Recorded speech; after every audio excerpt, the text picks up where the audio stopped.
Now, here to talk more about the relationship between the U.S. and Mexico is the economist in residence at the American University School of International Service, Manuel Suarez-Mier.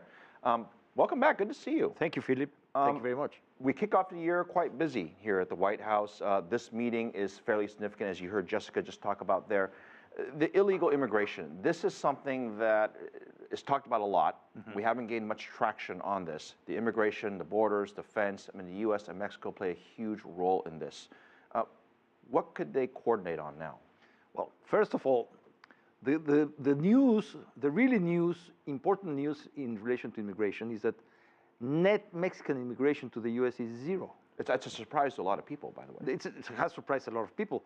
As a matter of fact, with the recession of 2008, there was a big move of people back home. So that's not an issue at the moment. The issue is Central America. As we saw last year in the summer when kids were coming, the news was spread that the U.S. was not going to deport them. They would deliver themselves to the Border Patrol, and they stayed, basically. So have you noticed that that problem disappeared? It has disappeared. What happened? Guess why? There was a quiet phone call from Washington to Mexico City, and we started acting in the Guatemala frontier. And in the Isthmus of Tehuantepec, which is the narrowest part of Mexico, and sending the kids back and telling them, there's no deal in the Well, US. that was a huge story to discourage basically parents from sending their kids and taking the risk. Exactly. Let me change topics and talk about energy reform in Mexico. Last year we saw a huge shift on that. We're hearing more and more that there's going to be additional shifts, getting more money essentially from the private sector into what traditionally has been the public sector to invest in Mexico's energy industries. Is that something that's going to happen? And also there's talk of the U.S. lifting restrictions as well. Well, there are no restrictions that are relevant in the case of trade of energy between the U.S. and Mexico. What we import from the U.S. is gas, and there are no limits to that.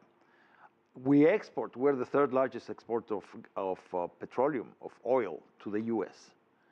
Now, the shift is in exploration, in development of new fields, in distribution. It's the whole gamut that was nationalized back in 1938. It's a huge deal.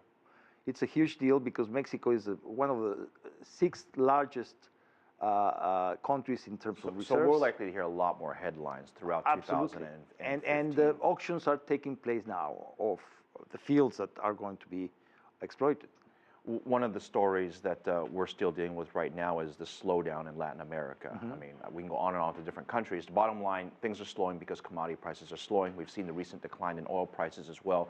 I'm just curious, what do you think the impact is going to be on Mexico specifically? And I'll get to some of the political questions later. We are not so much involved in the cycle of raw materials because Mexico exports mostly manufactured goods.